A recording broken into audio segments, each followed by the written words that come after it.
All right, all right. This is Xbox Talks number 72. My name is Foreman from the subreddits and the various communities around here. If you're not familiar with Xbox Talks, this is just a weekly podcast that we do. We try to bring up audience members from the Discord or from the Reddit or the various communities where you might be finding us to come up and share your opinions and talk to us about what's happening this week in Xbox news and what you're playing and all that fun stuff. So if you find us on podcast or YouTube, you can always come and join the show live. We record every Saturday at 12 p.m. Eastern time.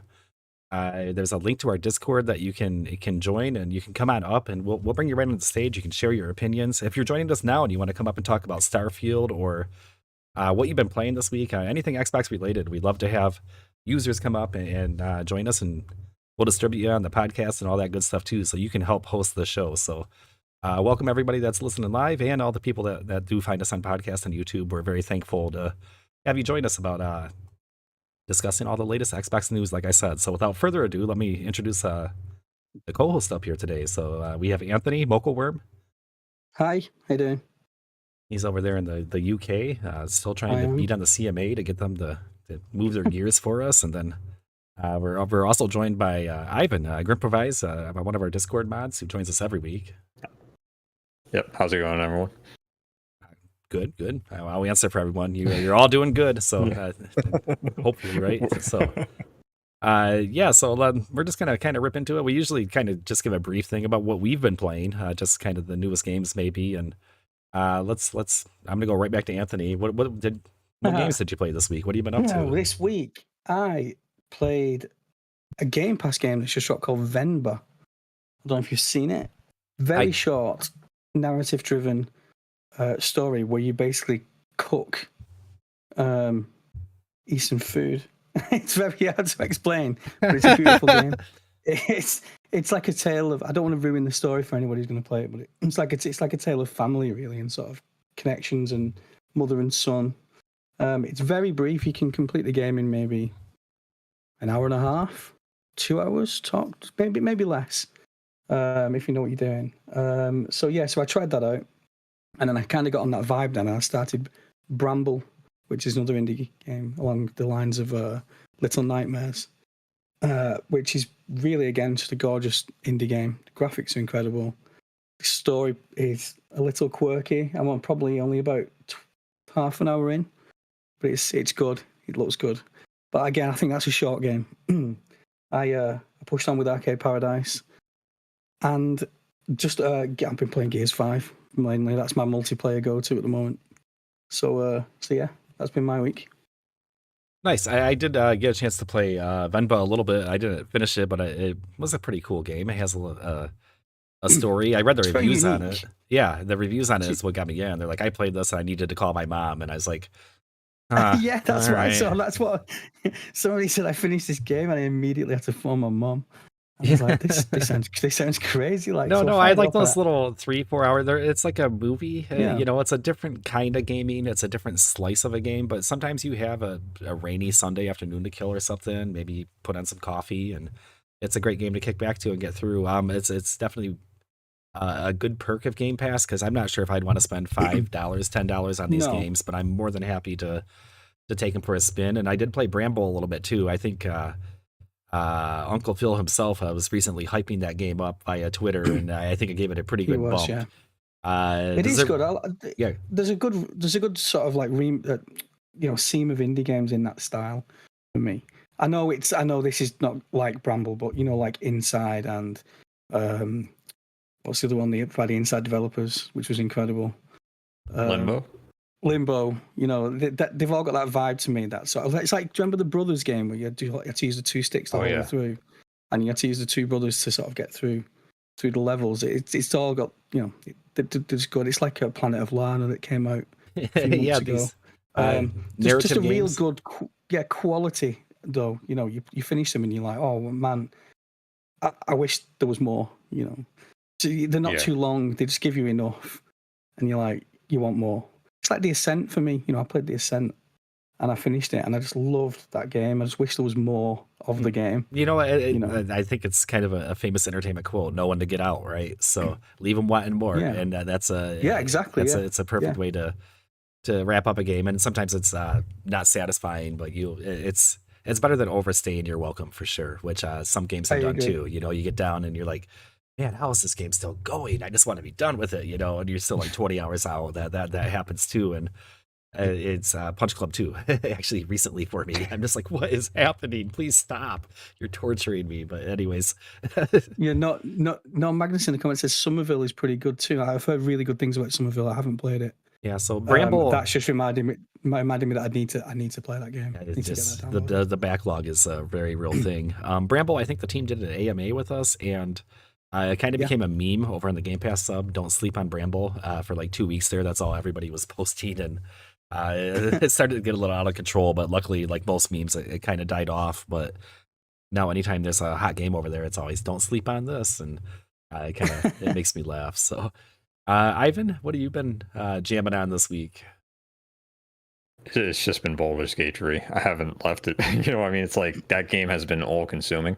I've been meaning to play these games that are on Game Pass because I've been hearing great things, but it's just like, that sounds cool. Baldur's Gate 3 though. You know what I mean? Like, I've been there. I understand. I'm jealous right now. And it's like, it's so wild because it's a long game, right? Like you can probably play the campaign for like 70 hours. I know some people already beat it in a weekend, which I don't know how they did that, but like it's long. But it also is like, if you do want that, like I wish there was more, you go back in and do a second playthrough and it's completely different. It's so weird. I don't know how they did it. The branching paths that's going on, it's like, wow, it's really impressive. And it's really a lot of fun. Yeah, I've even had moments where I messed up and I tried to reload my save, and just reloading the save, I'm like, wait a minute, why do I have a different dialogue option? So I don't know. I approached it. I guess I approached the scene differently. I rushed in instead of talking to the person and changed everything. I'm like, oh boy. Well, there's amazing. two stories this week. There's two stories that caught my eye about Baldur's Gate this week. One was the one about the translation team didn't get credits. Did you see that? I did, which is which used to not be a very big deal, but I'm glad that the gaming industry is taking that very seriously now, especially with the strike going on in the entertainment universe. These people, if you do work on a work of art, you know, any little work, you should get a credit at the end of it. I think it's a very big deal to people. Well, the reason I brought that up is that you're talking about dialogue options. Some of these guys, you know, their argument was, you know, we've worked on this for 3 years, just doing the localization of the text. That's all they did, just the localization of the text. And it's taken them 3 years. So, I mean, that's how much dialogue there is in the game. That's how many options there are, branching options. And then the other one was the video that I sent last night, which caught my eye from IGN to you guys, which was where they've basically done a video because it's come out of the gate so feature complete that other developers are in it's blindsided other developers, you know, and that they're sort of rallying against, saying, "Oh, they shouldn't be the new benchmark for releases." And the guy from IGN, I forgot his name. He's like, "Why? Why should this not be the new benchmark? Why should gamers not expect this level of quality? You know, if one developer can do it, why can't everyone?" You know? Yeah, I think that's an important like talking point in some ways, because it's like there's a few things that kind of like came into it as well. It's like you also have to remember Baldur's Gate 3, at least on PC, it might be different when it's on console. I think PS5 version is $70, but right now it's $60, and they're able to keep the price down. It's feature rich, and it definitely was like, well, here's a $70 game that has nothing, and we also want microtransactions. So it's like, I do think it needs to be talked about, but also to be even further consider is like on Steam, this game has been in early access for a while. Like people paid full price to play it early, and they were just playing the game as it went. So it's like that could also help. So I mean, I would even be okay if games wanted to try that to keep the price, you know, down, and then when it actually launches, it's fully feature rich, like in Baldur's Gate 3. I mean, whatever works. But I think what is, you know, the case now where you release a game that's $70 and it's like, what is this? I think we're just going to keep getting very disgruntled. You know? Well, the first comparison that he gives in the video, the IGN video, which we should try and link it so people can see it, but it's a, you know, a 13-year-old game, which I'm sure we'll talk about soon. Red Dead Redemption has just been re-released. It's not even an enhanced version in any way. It's just a re-release on PS4 and Switch. Feature missing, actually. This feature's missing. They've not mentioned multiplayer might be missing or something. And, you know, they're charging £50 for it in the UK.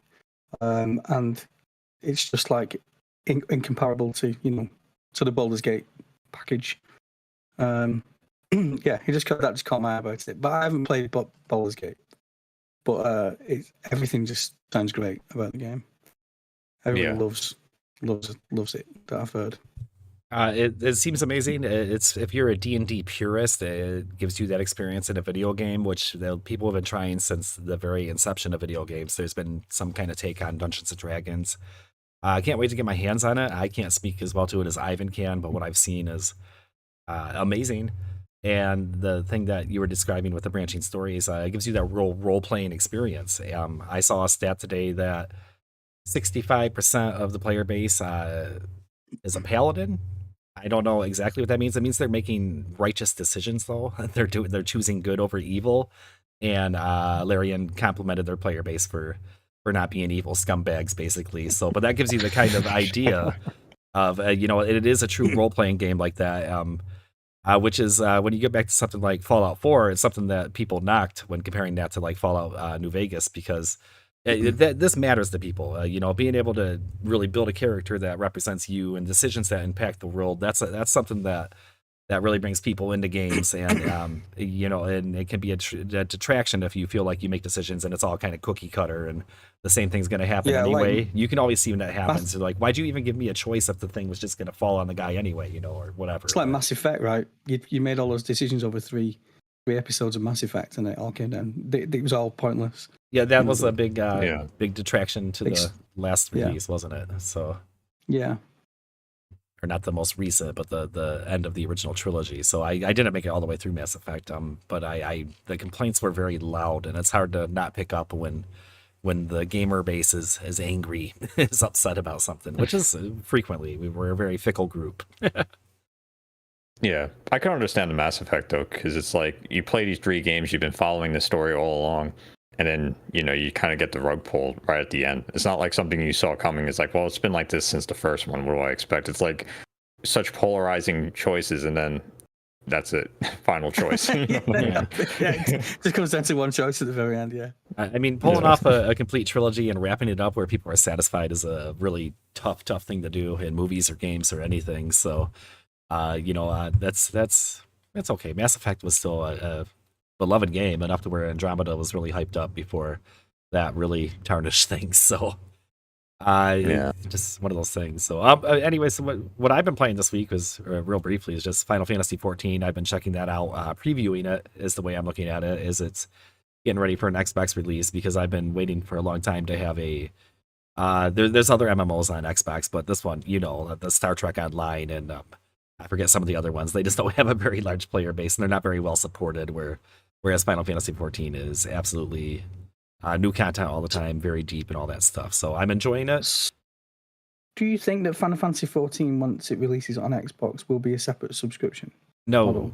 Is Yes. it going to be wrapped up? Yes, absolutely. Yeah, it will be. Yeah, that's why they're bringing it over. So there's not some sweet Game Pass deal with it, or where if you're a Game Pass member, you get access to. There's the only thing. Yeah, there's a trial, but this is just in general. There's a Final Fantasy 14 trial where you get all the expansions up until the most recent one. So you could play up to like level 70. So you get to play Endwalker. So you could do that without paying the subscription, and there's no time limit, nothing. You can just do whatever you want. You just can't access the most recent DLC. And if you want to, you would have to buy it and then also subscribe. Ah, okay. Yeah. So you could play like thousands of hours without ever subscribing to it. There's that. Yeah, you definitely get to check everything out and get a good look at it. I was stupid and paid for a subscription a while ago, so I don't think I'm eligible for the trial play, because you do have to be a new player. So if you had previously subbed, you can't go back in and then be like, oh, I'll just play up to 75 for free. So kind of a weird spot for me, but I don't mind. They do have a sub for like $12 where you get 8 character slots, and then there's another tier for like $15 or $16 where you get like 40 character slots if you are just a massive maniac, and I do know people that get involved in MMOs to that extent. That's where the danger comes. You would run 8 characters simultaneously. Alts and stuff. In Final Fantasy, the way Ivan described it, actually, it becomes less of a drive. In a game like World of Warcraft, if you wanted to try the different classes, like you got to roll up a brand new character. So you want to be a paladin, a rogue, a death knight. Well, that takes 3 character slots. But then let's say, I have friends on a different server. okay, well, I have to go over there, and then maybe I'll roll another 2. Or maybe you need a bank character. People use characters to usher around goods or just hang out by the auction house, So if you really get involved in an MMO, you can really you can have a small army of characters just by yourself, just to make everything Wow. work. So and that's in a Final thing. Fantasy. Oh, so go ahead. No, you're fine. Go ahead. Oh, okay. I was just gonna say in Final Fantasy, like just to even like further on that, where it's like one character could technically be a bunch of different classes if you want it to be, and like in your character sheet, you'll see how you leveled up each class, and you can actually have gear sets. So you just click the different gear set, and right there it will just switch. It's like, okay, I'm gonna run white mage now. Gear set, boom. Now I'm a white mage. I can run healer in the duty finder or whatever. Oh, now I'm going to switch back to DPS. You click red mage, and then your red mage, all the equipment you have and the level that you got to red mage will then be applied. So like I think my character is like an 80 red mage, but a 70 white mage. So if I switch back to white mage, I'm back to level 70. If I go back to my red mage, it would be like a level 80. I have no experience of MMOs in that sense. I mean, I played Destiny for a long time, and I ran 3 characters on that. But it was such a time sink. It was like such a chore to run 3 characters. I can't imagine. Yeah, for sure. 8 separate roles or more. Yeah, well, the way Final Fantasy 14 works is like imagine Destiny, where it has like the Warlock, Hunter, and Titan. I think. Yeah. You can imagine having all 3 of those classes on one character, so you don't have to make a new one. You could just be like, I'm going to level up Titan now, and you basically are starting a new character, but it's the same character, and then you just level it up. That's way better. That's way better. It's really nice. It's really convenient. And if you're like, let's say you have to do like a heroic or something, and it's like everyone's playing Warlock, and it's like I can't get queued for Warlock. I'm going to switch over to Hunter. There you go. You just change your gun, and then now you're a hunter. That's Final Fantasy 14. So are you going to dive back? Are you going to get back into it on Xbox? I think so. Yeah, especially with like the new expansion. I always like hunt out expansion packs. And once I clear that out, who knows? I need to still level up Reaper. I remember that was what I was excited about, and then I just kind of fell off because I love Red Mage too much. So. I'm interested. I guess the main drive for me here is seeing what the Xbox community does with this, because it's a first truly like massive shared world kind of game where like I was discussing the player housing, where people can start forming social groups, guilds, or clans, or whatever they're called in here, and seeing how that expands and takes hold with the Xbox community is going to be real interesting. I'm shocked that World of Warcraft didn't make it over, or even make an attempt at coming to console before Final Fantasy 14 actually made it to Xbox like 10 years after release. But I guess one of those DMs had to give away at some point, so this is the one we're going to get, and it's you can't go wrong. They're both great games in their own regard. Obviously, I have a lot more to explore with Final Fantasy 14, but I can tell the core of the game is great. The mechanics are really good. The style is beautiful. The music is it's Square Enix. Their music's always fantastic, and there's a lot of familiar Final Fantasy stuff here if you're a fan of the franchise. It's really great to see it coming back to Xbox. It's been maybe the major thorn in my side with the Xbox brand is this little rift that they've had with Final Fantasy, especially. So I'm happy to see some movement. We're all going to get to check it out very soon in spring, I think. You bought a PlayStation, didn't you, just for Final Fantasy? Is that right? For Final Fantasy 7 remake. PS5? Yeah, I gave up on the 7 remake. I held out for a few years, and I was like, I'm finally going to play this. I could have played it on PC, but I just wanted the console experience, and that's the route I went. So yeah, but I've also been able to check out the Pixel remasters.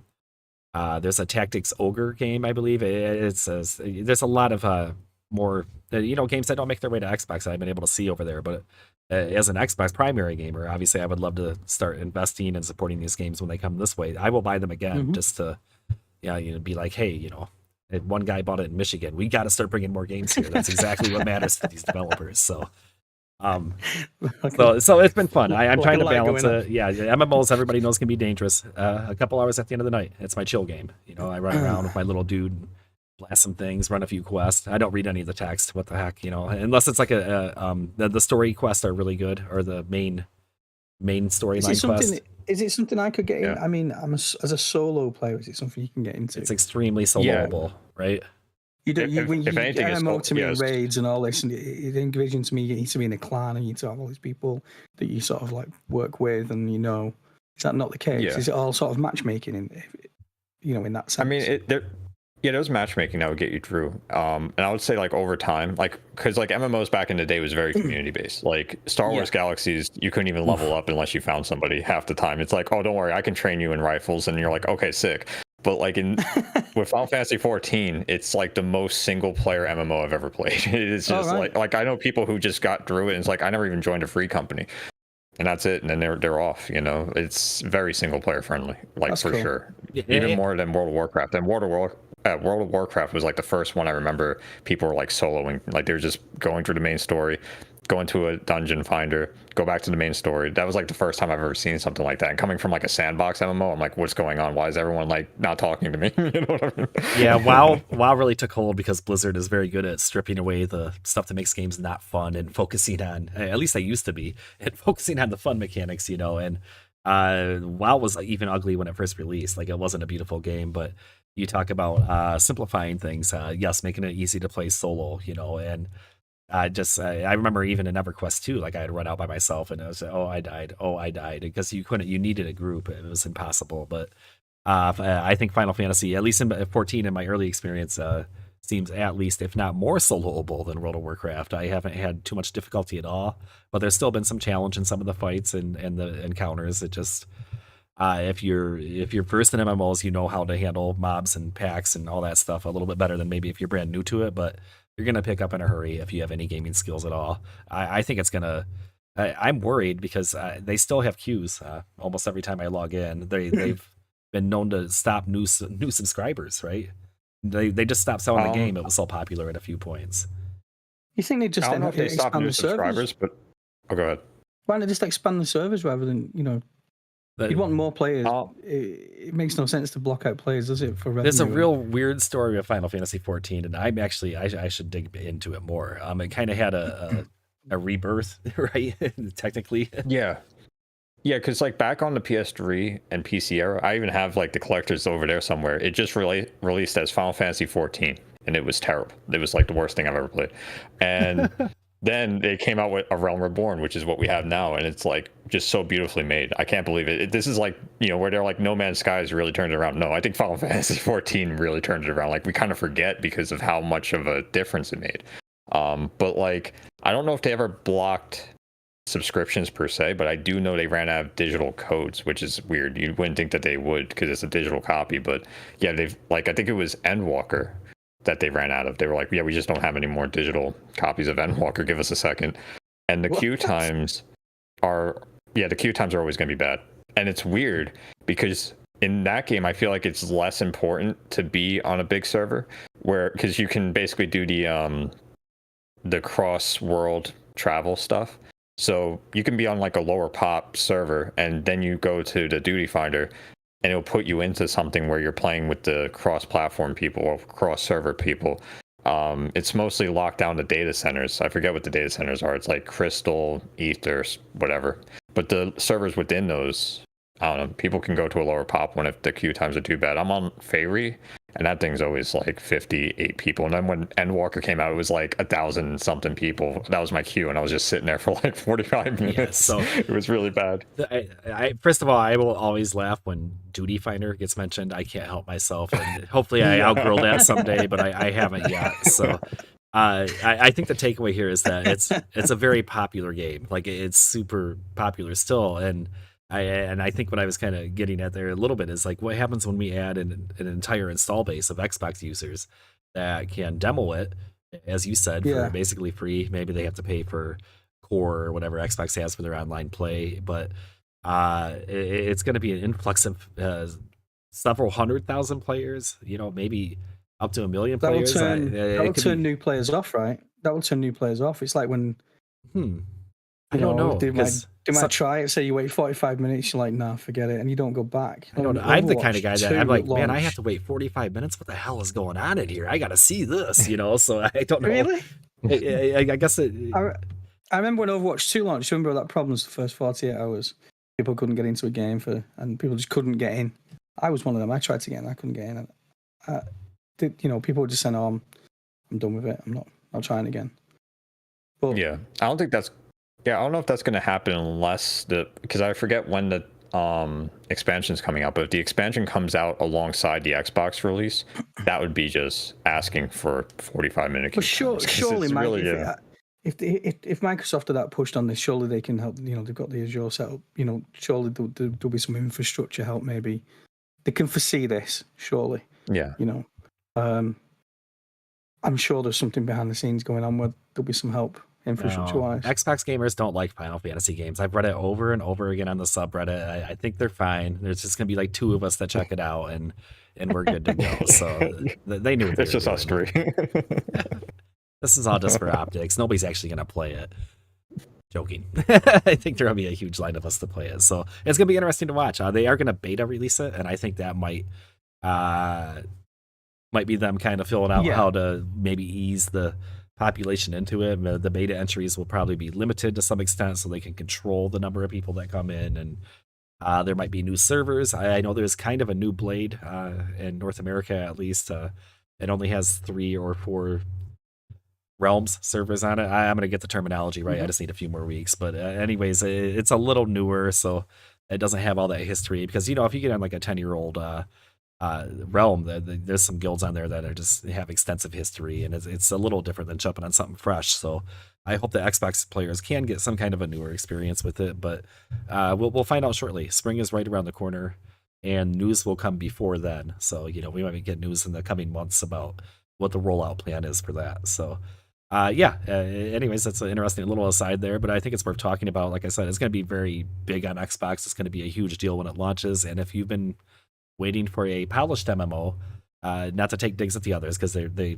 definitely have player bases that enjoy them, but you know, one of the big dogs is going to be playable on your Xbox consoles, and I assume with mouse and keyboard support too, if you wanted to go that route. But I will say the controller play is pretty decent.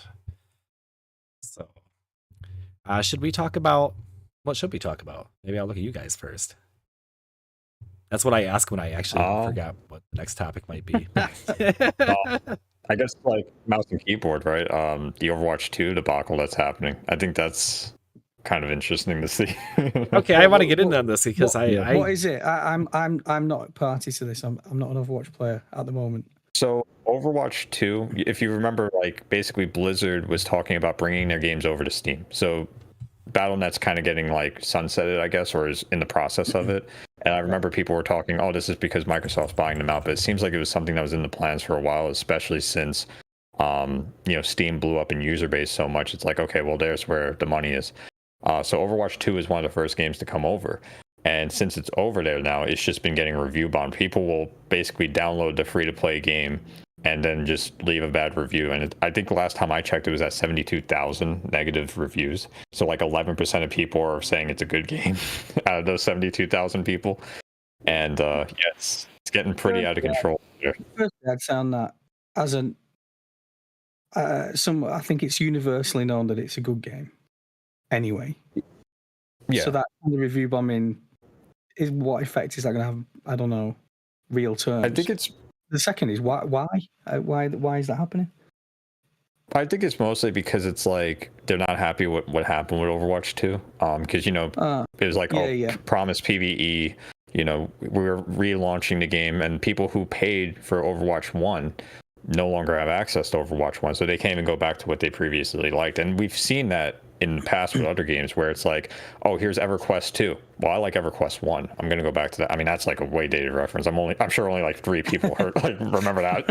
Like, you know what I mean? But it's things like that happen. And it's like, I think if Blizzard didn't just erase Overwatch 1, they might have been okay.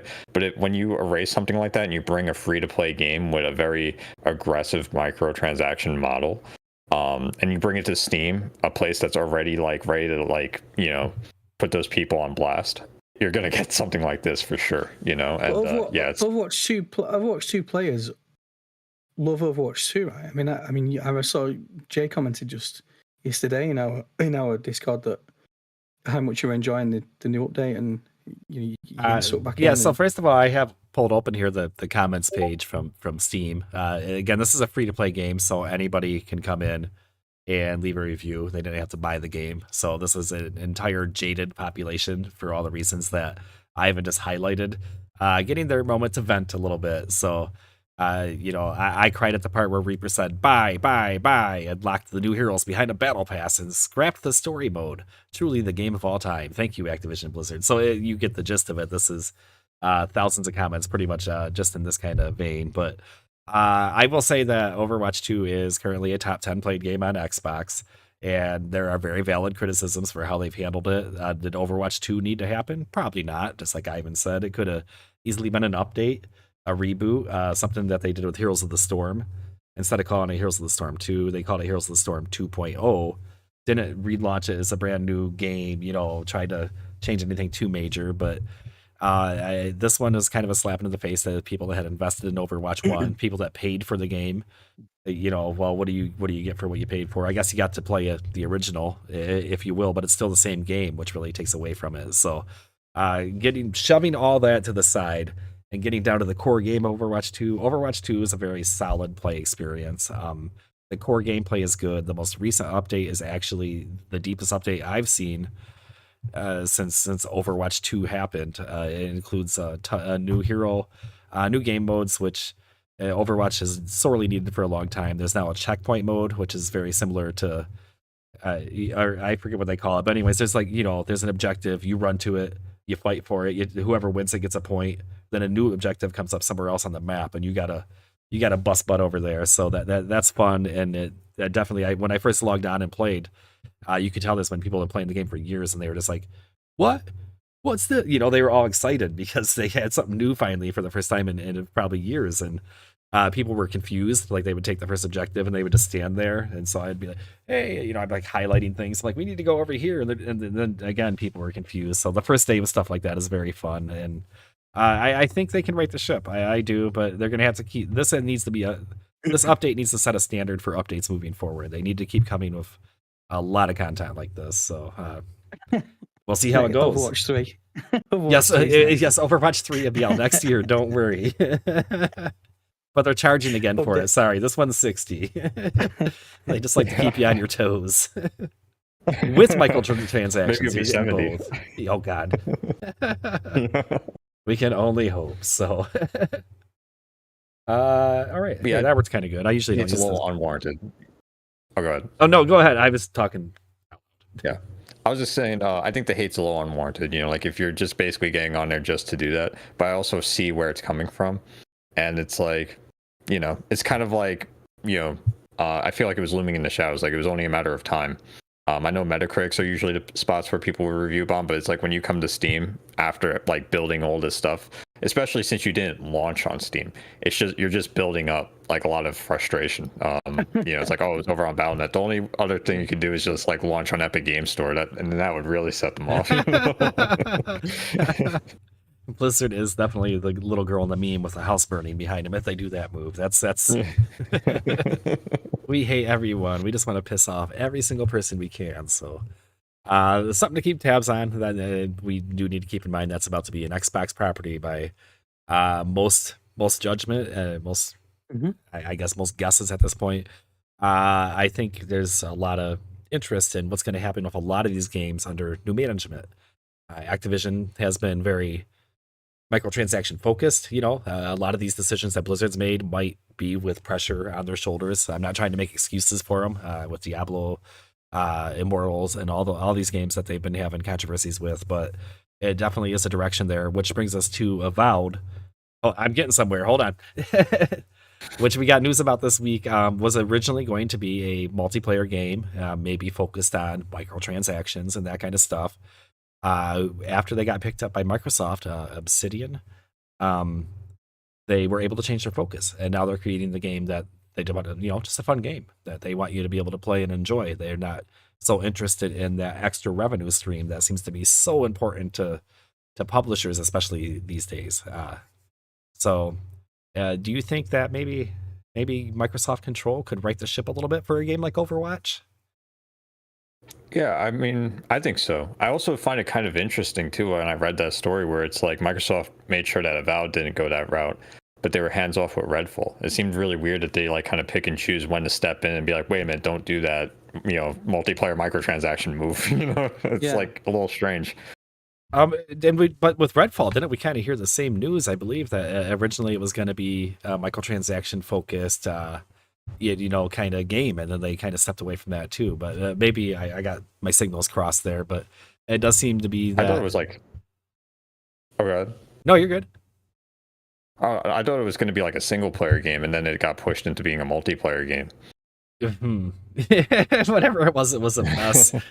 Whatever happened, it wasn't good. So, if it just it seems to be that Microsoft is a little hands off. You're right there, and now that I don't know. Now I'm confused, man. What are we gonna do? Let's hope for the best for Avowed. There are people that don't like the new art direction with it. I shouldn't say that, but there were some leaks earlier that gave it a little more realistic look, and now it's kind of, I don't want to say cartoony, but just a little more stylized. And what were you saying, Anthony? I'm sorry. I don't know now. Give me a second. That's I okay. was going to say that Microsoft have historically, in my head, I've got a reputation, or in my memory, for being hands off. Didn't they sort? When they bought Rare, it was all kind of like there was all the stories about they bought Rare, but they're running independently, and Lionhead and Peter Molyneux and all that kind of stuff, and the Redfall. Yeah, I seem to remember that the same as Jay, where it was sort of like they came in and changed a few things, microtransactional, but they were like leave it to you. I don't know. It's a weird thing, isn't it? When you're spending so much money on it, you're dropping $70 billion on an acquisition. How hands off can you be? I've worked in a company that got bought for £20 million, and it was, the same thing happened. It was like, you're going to run just as you are. We're not going to touch you. It's all going to be great. Don't worry. 5 years down the line, you're working for a completely different company. So. Hard to tell, but I don't think they'll be hands off with such a valuable acquisition. They can't be. They can't afford to be. I think they're going to work on a new structure. I think when ABK comes in, they have their hands full with how they're going to manage things, how they're going to combine teams, how they're going to structure everything, and what games they're going to focus on, how they're going to develop moving forward. So it might take a decade for that to shake out. I'm definitely going to be old and gray by the time everything gets done and they're settled into a place. Like, I don't think it's going to happen in 5 years even. I think we'll start seeing maybe some solid plans in 5 years and some fruit from it, other than the stuff that's already established, the Call of Duty and that kind of stuff, and maybe some surprises like WoW to console. But as far as new directions, new IP, and all this crazy stuff, it'd be interesting to see what they do with the just all the studios working on Call of Duty year after year. They might have different plans for them than just cranking out a microtransaction laden most popular game in the universe, of course, but just the money chaser. I hope that it inspires creativity in gaming and less of that monetization. Focused. Yeah, I think gameplay design focused on monetization is what I should say. Yeah, I think with like the ABK acquisition, I'm hoping just to see a return of a lot of IPs, because like now they have so many studios to work with, right? So like they could probably still have the Call of Duties, and if that's microtransaction laced, whatever, I think that's just kind of the formula for that. But it's like, if they could bring back Tony Hawk to do the 3 and 4, or if they could bring back like a Spyro, Crash is sort of still releasing games, so I guess they're fine. But things like that. I would love to see just more variety, and Xbox has been very variety focused. I will give them that. And even like, I don't know, complaining about Avowed's art style and the way that they're doing the direction of that, I still don't really fully agree to that, because I still, my first statement about it after seeing it, and still to this day, is like, I can't wait to see that on an OLED screen. Just everything. It's just so colorful and popping. Right. I can't wait. And it's something different. Like, I'm tired of seeing, you remember in the 360 days when everything was just brown? I'm so glad we got color finally. Yes, it was like washed out and muddy, and yeah. And some of that goes back to. Go ahead. Was that an Unreal Engine 5? I remember GTA 4 was very brown. Yeah, I was just about to say that. Some of that goes back to like some of these game engines become very popular, and then gaming kind of becomes like homogenized. Like everything just kind of starts looking the same. Blurry as well. Brown and blurry. Yeah, that was the brown and blurry era. It was like the 70s, and I don't know what happened. Yeah, there was flower couches happening, and so we should probably talk a little bit about Starfield, which is like 18 days away or something. Is that right? That's nuts. You know what it is? Yeah. Yeah. Yes, it is. And is that the early access? Or Yeah, so September Yeah. 1st is going to be your early access players. You can upgrade. It was a bit of controversy this week that you can upgrade for $35 from the Game Pass version and get that early access. So if you want to get in early, and plus you get the DLC as we discussed on last week's show when Mikey and Kevin were here. So that might be an option if you want to play on the first. You do get a little extra content, so it's not completely scummy, I guess. But you can. So anyways, yes, it's 19 days away, I guess. 20 days away. Furiously under 3 weeks working away. Towards to my rewards. You can get £25 gift card for like 29,000 points. So I'm furiously working. You can get. Oh, are you grinding? Are you doing web searches and everything too? Are you really in on it? I'm doing everything. I'm getting like 4. I'm getting like 400 a day. You can get about 400 points a day, you know, just from doing your dailies, your searches. You open your Xbox app, all these little things, and on the dashboard there's a few. And then this month, obviously, there's monthlies. So there's one. I've just got one for 1,500 for doing your monthlies and your Xbox OS. Do you guys get so rebates? It all adds up very quickly. Yeah. Do you get like rebates and stuff over there too? Because I know like when I buy games if I buy my Xbox games, I go into the browser. And then I use that, and then they give me like another 5% back, and it's like a cash rebate that I can claim a little bit later down the road. And I get that just from going into the store on the Xbox OS. So the other day I bought something for my son. I bought him something like Minecraft Gold or something like that, some currency, and I got some points back from that. I got a message, I got an inbox message, private message, in the OS, and it was from Microsoft saying they've gifted me some money. Basically, you can now. I had enough for a £20 gift card or something like that. Heck yeah! They'd sent me that. Yeah, it was. I haven't seen that before because I don't know. It's not available in all regions. We see the complaints quite a bit, and I wish it was, but it's a great way to better.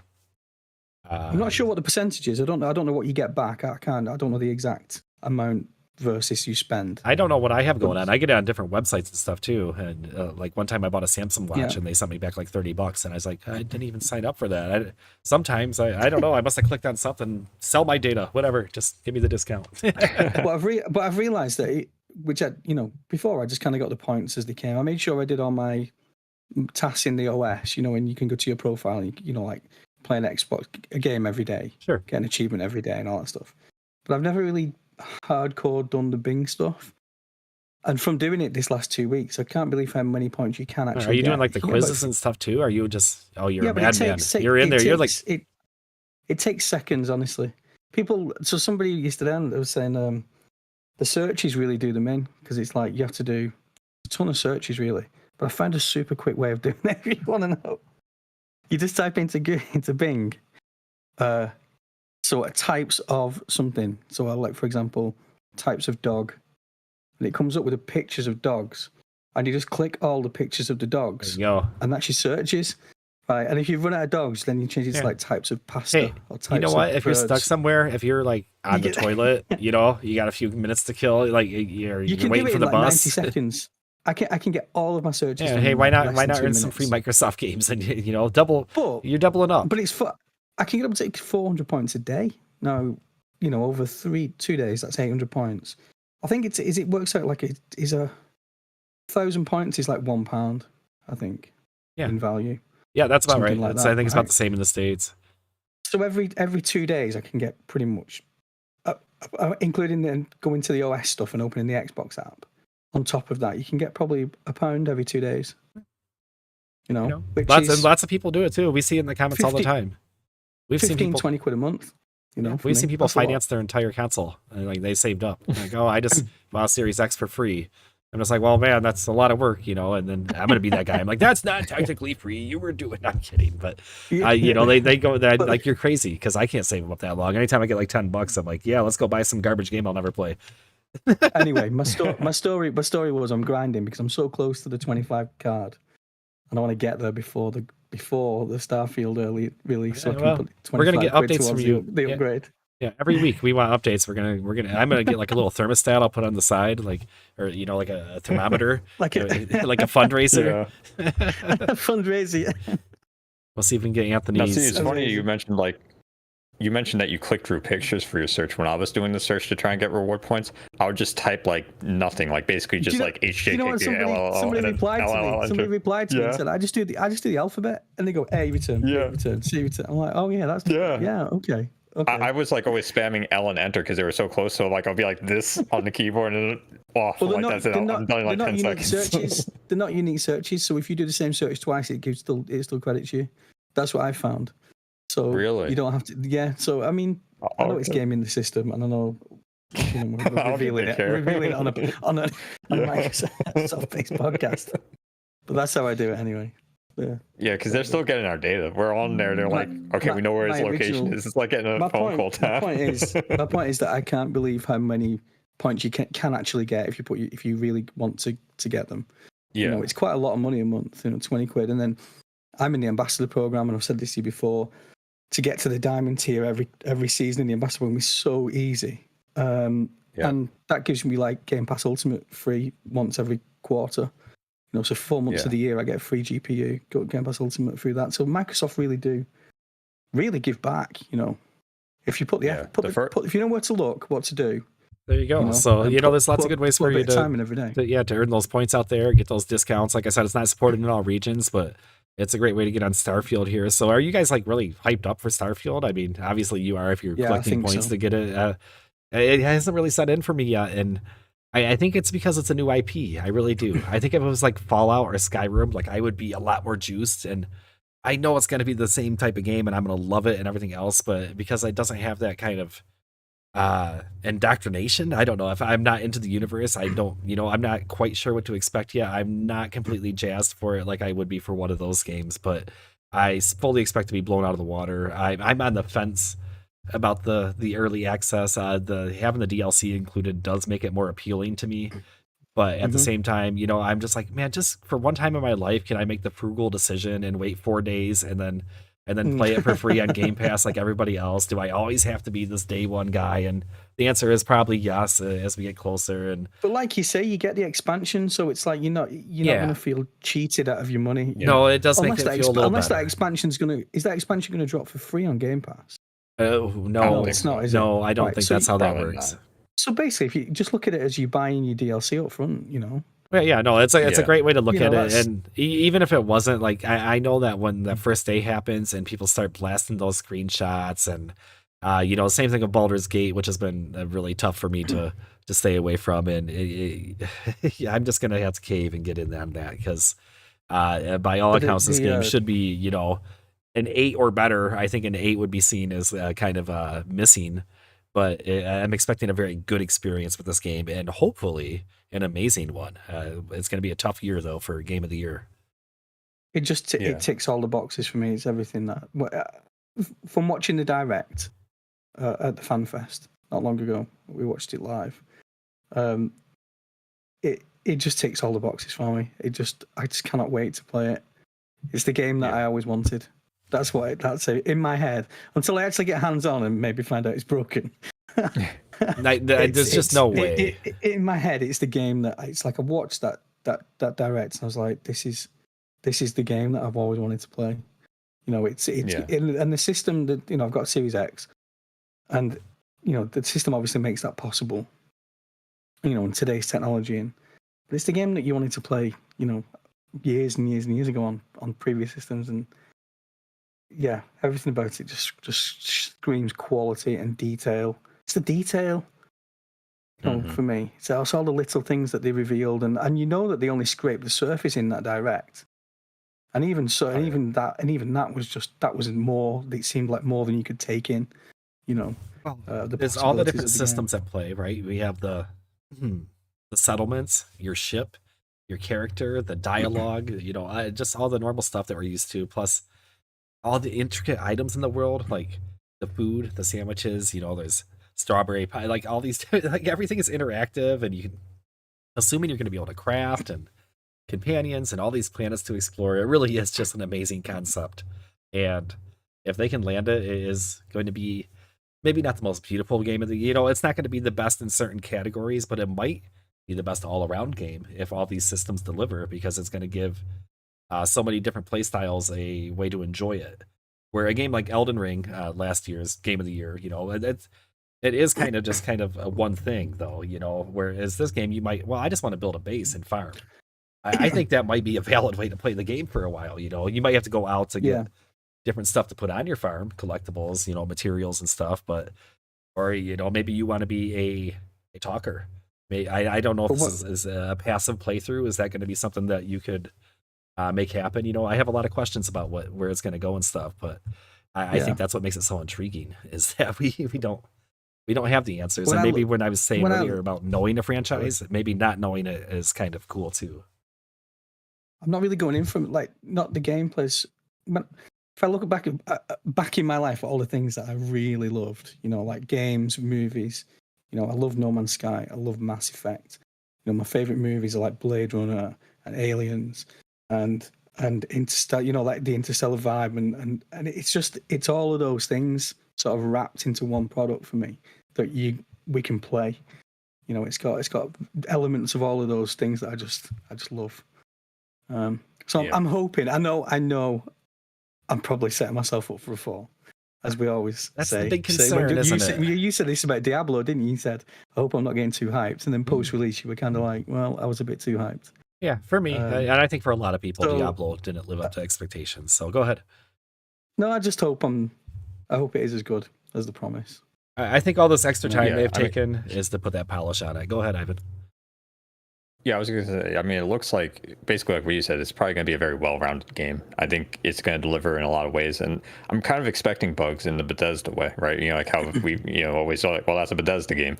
So that part's fine. I don't think it's going to be like a Cyberpunk release or something like that.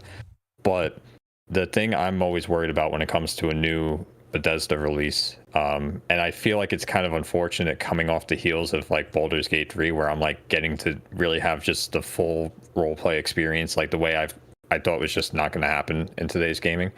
I've been seeing Bethesda games to get less and less role play elements. Like New Vegas was pretty high on it, but then Fallout 4 not so much. Morrowind was really high on it. Oblivion was sort of falling off, and Skyrim is basically everyone had the same playthrough. So I'm excited in the sense that it's like going to be this big scope. You can kind of explore it your own way, but I worry that I'm going to go talk to my friend and it's going to be like, oh, you did it the same way. Oh, okay. You know what I mean? Like that's going to be the disappointing part. Or like I mentioned before, where I really want to drop my entire crew into a star and see if they actually die, because killing NPCs has been becoming less and less in every Fallout game, every Elder Scrolls. I remember you used to kill the main story giver in Morrowind. And it's like, well, your game is just broken. Your save, reload your game. Yeah, it's like it will give you a prompt like, "I'll reload your save now," and I'm like, "No, I'm good. I'm gonna keep playing." The guy was a dick. He had to come in. This is my land. Just want to watch the world burn. Like what?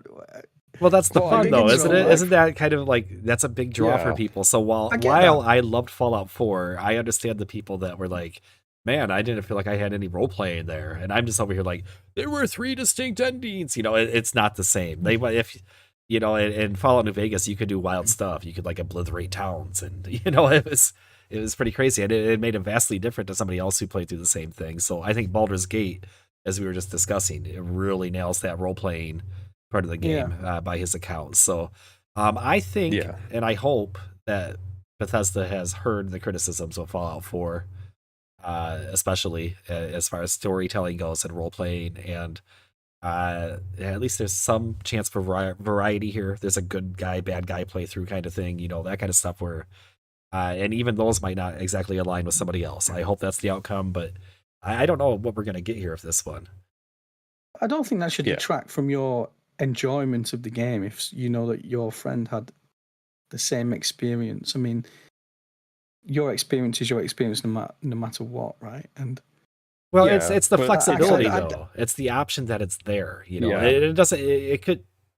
So let's say your second playthrough. If I play through Fallout 4 a second time, I can get one of those 3 endings, but it's the same game up until a very distinct point where it's like choose your side. So if you play, go ahead, Ivan. No, like you're hitting the nail right on the head, because for me, like when I played Fallout 3 or Fallout New Vegas or Morrowind or even Baldur's Gate, which is still like pretty fresh, I would make a new save to play it again to see how things play out differently, and I'm like, wow, look at that, it's completely different. When I tried to do that with Fallout 4, because I even did it with Fable, like Fable 3, I did like the good path and the bad one, and even those were different. But like on Fallout 4, I'm like, okay, I'm gonna do this a second time, and I was just picking, I forget where the bad option was. You can tell what it is. It was, I think it was B. Was like the worst option. It was always like just nasty. I'm like, I'm gonna do that, and then the person's like, well, that was uncalled for anyway, and I'm just like, wait, what do you mean anyway? Like, you know, I just murdered your child. So what are you talking about? Yeah. Oh, that's fine. Would you like some breakfast? Yeah. Like, so that's what I mean by like, if I hear my friend has the same experience, I'm like, well, I doubt that they went the exact way I went, and I hate that like role-playing games have kind of just basically meant like, oh, we just mean you level up and you have a skill tree. We don't mean you're actually going to be playing a role. You know, your role is you're just going to go through this theme park. That's not a role-playing game. You know what I mean? That's just a level up system. Yeah. You know the guy? Did you see the guy on YouTube who cried when when Phil Spencer came on stage and announced Final Fantasy in Japan? Oh yeah. That's what I feel like I need to. That's how I need to do on this show after Starfield. I need it to be that good that I'm just crying on camera. That's how it is in my head. Can't wait for it.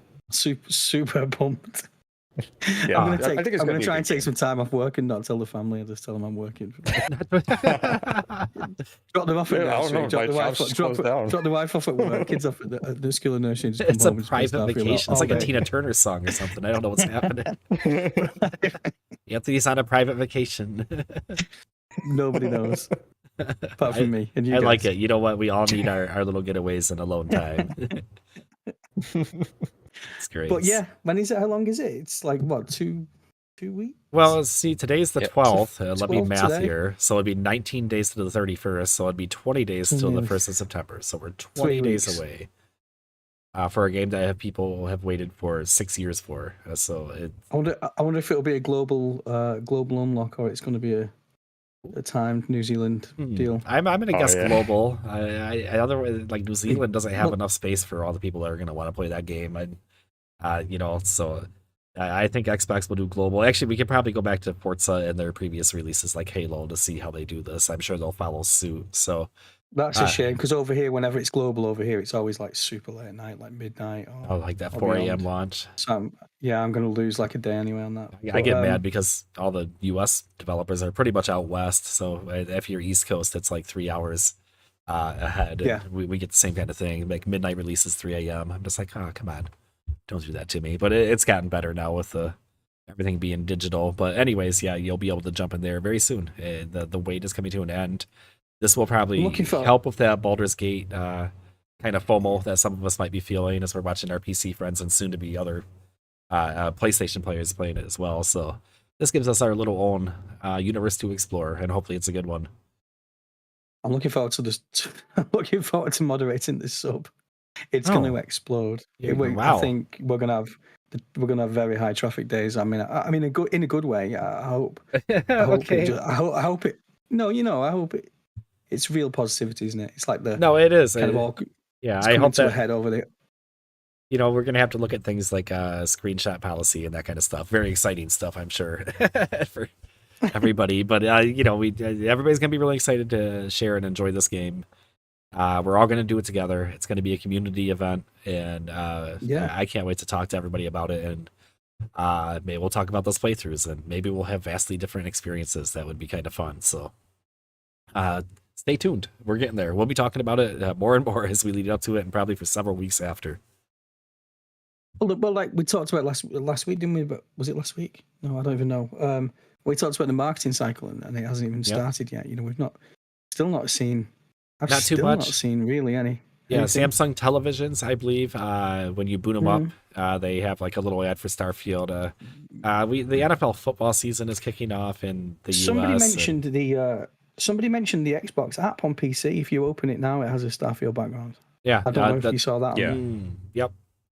Yeah, but I mean, I've not seen marketing as in outside of the Xbox ecosystem yet. Here, there's nothing on sort of posters or billboards or external marketing to try and get people that were non-Xbox players to come in. Yeah, it hasn't hit it full. You know what I wonder about that is that maybe because they're so Game Pass focused, like they're trying to sell subscriptions, it would be weird to be like, here's Starfield, and then it's like, okay, cool, how do I play it? Subscribe to Game Pass, but not this month. Next month you should do it, because next month is when it comes out. Yeah, that's a good. Yeah, that's a good point. Yeah. So they'll do. You mean you expect it at launch? A bit because like Game Pass campaign. Yeah. Well, not even at launch, like September 1st. That's huge, right? Because you could be like, hey, you could subscribe to Game Pass and get that premium edition, play it right now, and then it's like, okay, so all I have to do is pay $40 and I get like a AAA brand new game right off the bat. Okay, I'm in. Plus but like, but like to say that now, right? It's like, okay, yeah, get ready for Game Pass, Starfield, but maybe wait till September. You're right. It's like it's a weird sense. It's a mixed message, isn't it? Yeah. Yeah, because it's obvious they don't want to sell Starfield. They want to sell Game Pass. That's how I kind of feel about that. Because it's like, I remember even people were like, well, is there a physical disc anywhere I can get? It's like, yeah, if you get the standard copy, not the collector's, just a standard copy, that would have a disc. It's like the selling of this game is weird. But it's a huge bonus for Game Pass. And if they're trying to get Game Pass subs, I think that's how they're going to probably do it. So all of a sudden, September 1st, Game Pass and Premium Edition at a discounted rate. If you want to play Starfield, here it is. And to be fair, like the collector's edition comes with the code engraved on a stone, but with the Series S out there, like if they sold it with a disc, they would have to pack in 2 licenses basically, because you'd have to get the code and the disc. Yeah. So I guess that makes sense on some level, but boy, it sure does feel like physical media has been under a lot of attack lately, and with these digital consoles, it's made it even more of an issue. So. I think that I have a little theory too. Like with these games they release, like we mentioned that the DLC is not going to be included in the Game Pass version of the game. Well, they don't mind giving away the base game if they can build a huge install base and then nickel and dime you through different extra content later on. Forza's the same way. We know what they do with the cards, and that actually they got way crazy with it there. And maybe it was 6 where. I think they had like the slot machine mechanic, like they were going full in loot box style almost. So hopefully they'll dial that back for 8. But anyways, they have ways to expand the revenue for these titles beyond just giving them away with Game Pass, which is really like a drug dealer giving away a little bit of just giving you a taste so you can get in there, and then they hook you for the extra stuff later. So it's a very interesting model. Need a meme with Phil with his jacket open, sort of like a lot of games all down the inside of his jacket. So yeah, I mean, sorry, I was just going to say it's going to get. I think it's going to get crazy this next 3. You're saying it's 3 weeks away. Yep. I think in 3 weeks we'll be playing Starfield. Crazy. Yeah, it will be September. Kids are going to be back in school. Fall is my favorite season. I have no reason to hate it this year. Everything's lining up great. So I'm probably going to get hit by a truck tomorrow. I'm knock on wood right now. There we go. I was like that when the last episode of Lost. I was like, just like, please don't die, please don't die. It's just like I just wanted to watch the last episode. I was like, put that effort in all that time. Anyway, you're like, yeah, Lost was that was a ride. Titan Quest 2. I did want to mention this before we got out of here today a little bit. If you're familiar, Titan Quest was a really big game. Probably 15 years ago, ARPG, and maybe as big as Diablo at the time when it came out. It was super, super popular. They've released a kind of remastered version. You can play the original Titan Quest on Xbox for like $15. It holds up okay. It feels a little clunky. It feels like a 15-year-old ARPG. But this announcement is for Titan Quest 2 from THQ Nordic. They had a little event, and this is kind of a surprise drop. It's presumably coming to Xbox. I think it might be confirmed. This is going to be a little different take on the RPG. It has to do with mythology and gods and all that kind of stuff, but it tells a very compelling story and an epic story in the first one, and I have hope that they're going to do the same here. THQ Nordic is a pretty decent developer in my opinion, and I think this has a chance to be a sneaky little hit, and it might even creep in on some of the Diablo's missed opportunity, because this really looks like more of a single player focused game. So just kind of something to keep tabs on. It was just announced that's not coming out anytime super soon, but if you're into ARPGs and Path of Exile and Diablo and those type of games, this one might be, like I said, worth kind of just keeping a look out for. So is there anything else that you guys wanted to get to today? I feel like we might be worth mentioning Quake 2. Oh my gosh. Yeah. I forgot about it because they forgot to tell us about it until it came out. I'm blaming them. So Did you read guys that. play it all? Have you ever played Quake games? You have any No. experience with them? Oh yeah, I Yes. used to play Quake all the time. Oh my god, yeah. And I was like one of the last ones to hold out for Quake Champions. Like I was playing that until that was like basically flatlined. I love Quake. That's like my favorite shooter, by far. So, yeah. But with Quake 2, real quick, limited run games, they're doing physical copies of it, and Quake 2 is one of the ones that has an Xbox copy. They also have Castlevania Advanced Collection for Xbox. I remember limited run used to like kind of snub Xbox. It's like, oh, if we have a demand, they'll be there. Check them out. There's Xbox games talking about physical media disappearing. At least they're sort of kind of keeping it going. But yeah, I love Quake. that's my send off on that. That's awesome. I'm in a few achievement groups on Facebook and sort of true achievements now. And I read yesterday the original Quake, also the original version of this one back on Xbox, released with a list of achievements, but they were all 0-point achievements. And even when you completed the game and got them all, you still had 0%. It was like the developers didn't put it in, and somebody was saying it's probably going to be the same. But I'm just on true achievements now, and it isn't. They've added in 1,000 gamer score. Oh, yeah, I'm sure there is. Stuff. It's really polished. Like it is a remaster, I guess, if you want to put it that way. Like with the intro, first of all, I thought Quake was more like akin to Doom. Like I thought it was more archaic, the gameplay. So it's really fluid. Like there's up, down, aiming, you're jumping around. Like it all feels pretty good. Graphics are really good. Like I said, the intro movies are redone. They look pretty decent. The lighting effects have obviously been updated from when it originally released. There is. Is it still fast? Is real it still fast, very fast? Real fast. I think that's the heart of the game right there. It's like a Twitch shooter. It's unbelievable. Yeah, and there's also though, right. I remember playing this years and years ago on a rubbish PC that I had one back in the day, and even then it was just unbelievably fast. Like people, you'd spawn and you'd be dying, and before you could even move, you were dead, and it was just crazy. Well, just also crazy game. There's also a strafe jump too if you want to go faster, like certain Quake games, which is why I thought Quake Champions was so much fun, because a character like Visor performs more like an older Quake game where there's no speed cap. So if you master your strafe jumping, which is basically moving side to side and jumping like with your like aimer, and you could also corner strafe too, but like that's a little more complicated. But basically, the more you get this lined up, it's like a fishing game kind of. You just start zooming even faster and faster, and you can just navigate the whole map and do speed run strats. And seeing people try and do that in multiplayer has been so much fun. And you're like, okay, I need to combo kill this person, but he's sort of coming around this corner at top speed, and you have to like try and stop. Oh, it's so much fun. Yeah, it's so lightning, good. lightning quick, and the multiplayer is very well supported. This is how you do it. It's 4K. Yeah. There's new levels. There's split screen. I think I've seen up to like 14 players like split screen on a single console.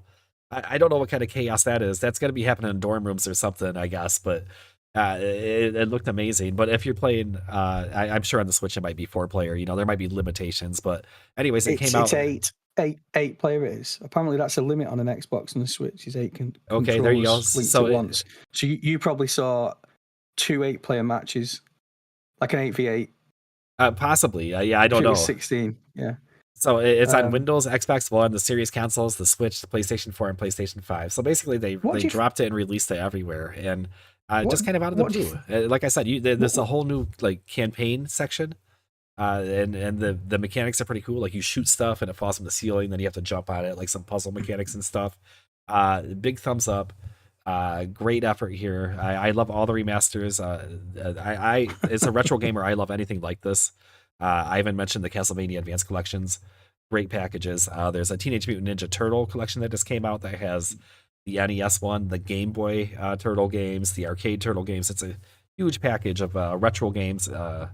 Like Digital Eclipse is a big publisher that is doing a lot to preserve these games. And then you mentioned limited run games, putting them out there physically for people that want to have them on the shelf, or they want to have guaranteed access to them in case things go haywire and the grid dies or something. But it's especially like you mentioned Teenage Mutant Ninja Turtles. I feel like that's something you got to lock down physical, because the licensing agreement can go off and then you're like, that's gone. You know what I mean? So stuff like that, anything with a license, make sure you lock it down.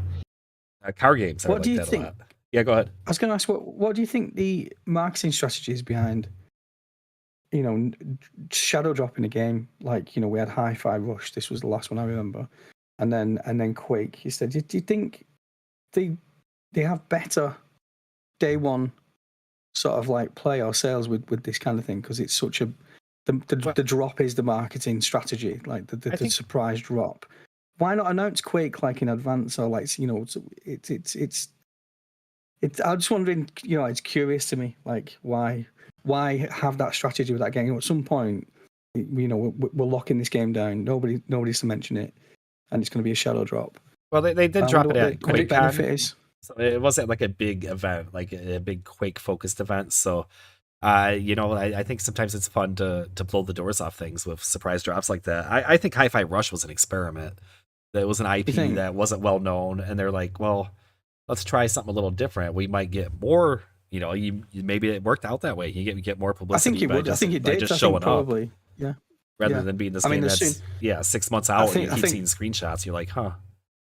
The night they announced that at where was that? I can't even remember. It was at one of the events, wasn't it? One of their shows. Said you can go and get it now. I mean, the amount of downloads they must have had that night were off the scale. So then the danger is that you set expectations and people start waiting for those surprise drops and stuff, you know. But the Quake one did make sense on a lot of levels. Like I said, I think that was at QuakeCon, and for $10, you can go out there and buy it anywhere. If you're a Game Pass subscriber, you can play it now. Even for nostalgia, $10 is like the new dollar bill, I swear. You know, it's like putting some quarters in the old arcade machine. Pick up something that might be dear and beloved to you. At least if you're a game historian, if that's a real term, if you like old games, want to see where games came from, Quake is, quintessential. It is one of the first like kind of space terror shooter, and one of the multiplayer shooters, one of the core games of all time, like Ivan was saying. So yeah, do it. Get out there and play it. Especially on game, you play it for free. It's worth a look. It's so funny with Xbox too, with these like older shooters that keep coming out, because like I remember back in January GoldenEye came out, and I like 100% of that, like in that weekend I was so happy to play it. But it's like, man, I'm really just playing retro shooters a lot on Xbox, and it's great. It's so much fun. I forgot how good these games were. The case has been made that the Xbox is the place for shooters, and I think they've made a very compelling case with owning id and, you know, all the stuff like Doom and Quake, and not to mention Halo, and anyways, they have a good stable over here. You mentioned Turtles, then I think THQ Nordic have released a trailer this week, haven't they? The upcoming Xbox Turtles game. I haven't watched the trailer. The Last Ronin. Yep. Yes, they've dropped a first look at it 20 hours ago. I've got the Fun Game Rant. Yes, they had an event. Has anyone read the graphic novel of The Last Ronin? I'm familiar with it. I'm not going to spoil it. Nope, I had a friend that was, Oh, wait, no, I know some things that happen in it, and it's weird. But anyways, yeah. But yeah, to give people an idea of what The Last Ronin is basically it's the last turtle alive. And they're basically avenging the rest of the turtles that died and Master Splinter. And what was interesting about the graphic novel is you didn't know what turtle it was, because there was no color to the mask or anything. You just were like, what turtle is this? And they would basically have these flashbacks that you're like, oh, is it Leonardo? Oh, is it Michelangelo? You don't know. And you do find out eventually, but I'm not going to tell you who it is. Donatello. I hope it's Donatello. It's got to be Donatello. I can't tell you. He's the best one. It's Bebop. I mean, but you know what's messed up? You know what would be messed up though is if you're really hoping it's Donatello and you find out it's not. Like, because that's the worst part. It's like, okay, my favorite turtle is this. I could see him living through this, and then you're like, what? You know? So it's like, it's a really. I can't wait to play it in a video game because it was such a good novel, graphic novel. I'm just excited for it. That's a great hook with the teenage. Yeah, it's because Teenage Mutant Ninja Turtles when it first came out was very dark. So and then they got like Super Kitty and stuff, and then now they're back to dark.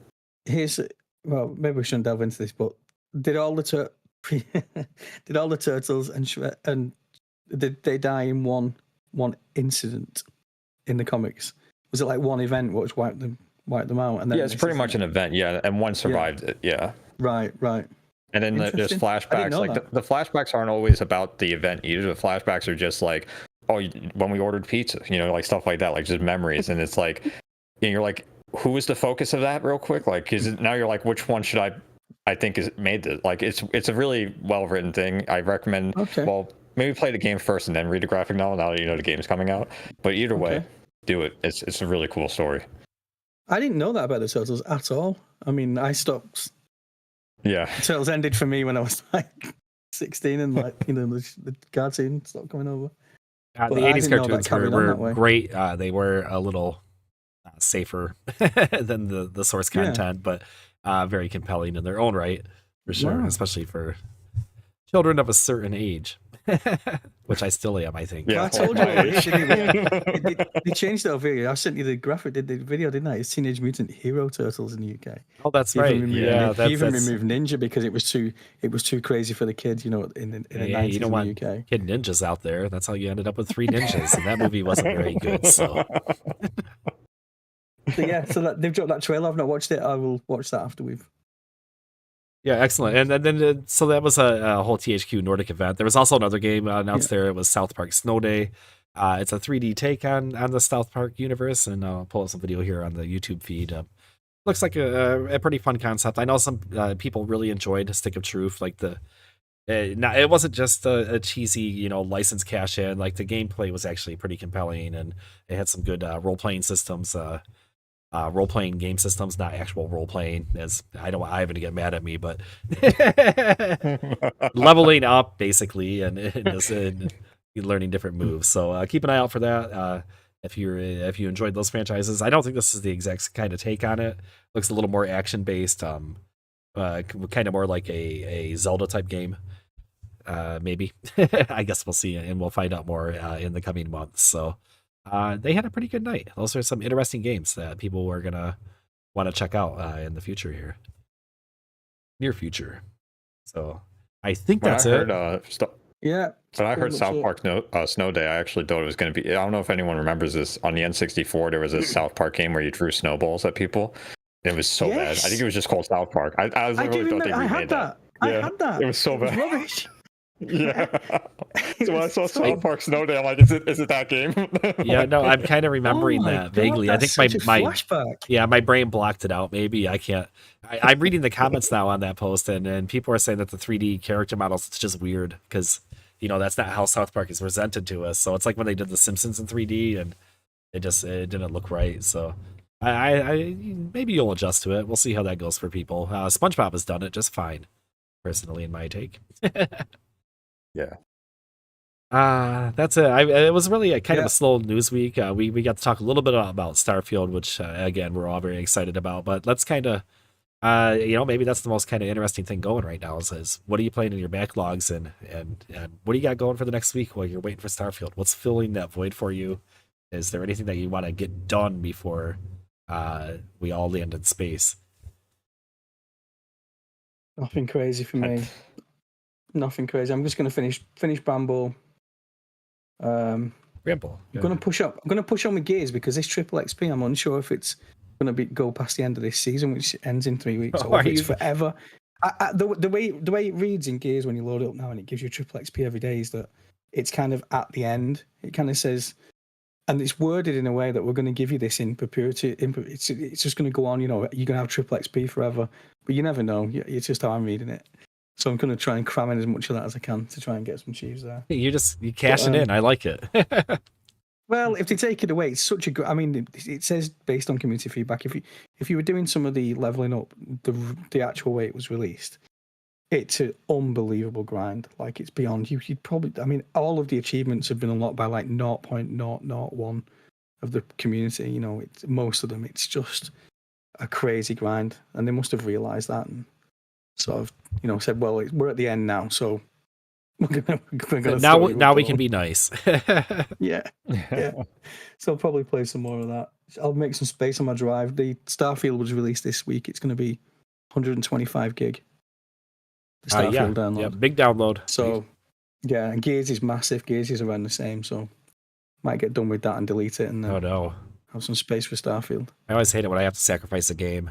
It's like, oh, who's getting Yeah. it? I sort my size. Just like, oh man, I'm about to get to you. There'll be a game that had been sitting there like 6 months. I'm like, I'm gonna get to you, but sometimes you just gotta cut it to make room for something new. A little tear falls down your cheek. It's fine. So I'm gonna keep dancing to Final Fantasy. I'm gonna keep up with that. I did kind of want to get back to the Pixel remakes. I blasted through quite a few of them, so I've really been kind of in that lane. But I've also been playing Overwatch Season 2. I think it's great. I think it's like I said, this is the first time where I've spent money on a battle pass in a season in the content, and I was like, hey, that's pretty cool. Like, I felt almost worth $15, almost. So, that's gonna keep me. That gets the competitive edge, you know. And then I switch over to the Final Fantasy, and it's like two different zones. Like one's all like amped up, and one's just like, oh yeah, you know. So that in case you're listening to audio, that was me drooling. And so Ivan, what are you gonna be up to? It's going to be Baldur's Gate 3. Yeah. I mean, like, yeah, I think even after Starfield comes out, I feel like I'm still going to be playing Baldur's Gate 3 as well. Like, I don't think I'm just going to drop that. I really love D&D. Really love Divinity Original Sin 2. This game just feels like just a better Divinity Original Sin 2, which is on Xbox. So if anyone is waiting for Baldur's Gate 3, play that because it's a fantastic game as well. I mean, I'm just lost to it. I'm gonna be playing it for a while, you know, and maybe Street Fighter 6 because I do still like that game. Like, not to leave that in the cold. You know what, just to mention. Yeah. Sorry, go on. Oh, you're good. I was going to say, just to mention, my little boy watches a lot of YouTube videos, people playing games on YouTube. He's obsessed with Roblox and Minecraft and all that. But recently, he's been watching people playing Cuphead. And I had Cuphead from ages ago, and he asked me, he kept saying, can we play Cuphead together? And I was like, we can, but you're jumping in on probably one of the hardest games I've ever played in my life. Yeah, you want to cry? So we did. So we sort of jumped in on that with him again. And we bought the DLC because he made me some extra island with an extra character. And it is so incredibly hard, but so you just got to keep. I'm stuck in. I'm getting back into Cuphead big time, but I can't make progress. It's amazingly hard, but so you just want to do draw it. The game. It's one of them. Like you keep saying, you know, just one more time. And even when he's like, oh, I'm done with this now, and I'm like, right, yeah, okay, well, you go away then. I'm just going to carry on my own. But yeah, but is it funny though? Like, tough game. I remember, like, when I was a kid, games were that hard. Like, all of them. Yes, you know? that was the charm, right? Like, you know, it's like, yeah, because it's like, if I was a kid, it's like, that's the game I probably would have had, like a Cuphead game. Like, oh, great, here I go. And then I'm at it for hours and I beat the first boss. You know? Great. Like, do you know what blows his mind? When he plays a game and he dies and it's game over. Do you know what I mean? Like, today, you just have save states, right? But, like, you play like the original Mario, or do you remember I remember the NES, like DuckTales and Mega Man, and you'd just play and you'd have so many lives, and then all those games you can play on Xbox. I'm just throwing that out there. If you want to go back and experience that pain and frustration, a game like Castlevania 2, where if you didn't have a guide and you went into like a castle and there were just invisible blocks that you were just supposed to find by dumb luck. If you jumped, you might hit your head on one and it'd be like, oh, well, what's that? You know, but that was it. That was the fun of the game. You just jumped around forever trying to find a platform. Did you ever play Treasure Island Dizzy or Fantasy World Dizzy? Do you remember the egg? I missed those ones.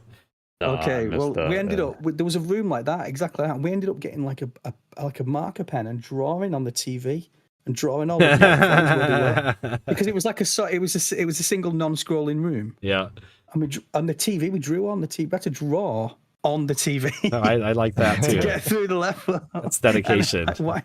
Yeah, Mega Man had like blocks that would, like, you know, they disappeared randomly. You'd have to memorize the pattern and jump before the block appeared. You know, that's you don't see that in games these days because they don't have to artificially extend the playtime through beating your head into the wall. But but if you remember with Castlevania 2, there was also that part where you needed to like go all the way to the left and crouch in a very specific corner and just wait. And then all of a sudden, a little twister would take you off to the next section. It's like, who would have? Like, there's nothing that tells you to do that. Like, what happened is, everybody right 3 towns ago, some little old lady was like, "Face west at the blue sky, and you will be." And like, you have no idea what that means. And it was even worse because it's a translation from a already vague clue. So by the time those got to us, Zelda 2 was also very famous. The town people in Zelda 2 sounded like they had full on dementia. You would walk in there and you're like, what are you talking about, people? And somehow it led you to like finding a way to progress in the game. But that stuff's out there. It's just the Turtles game on the NES where there's the gap that you can't jump, but it looks like you can jump it.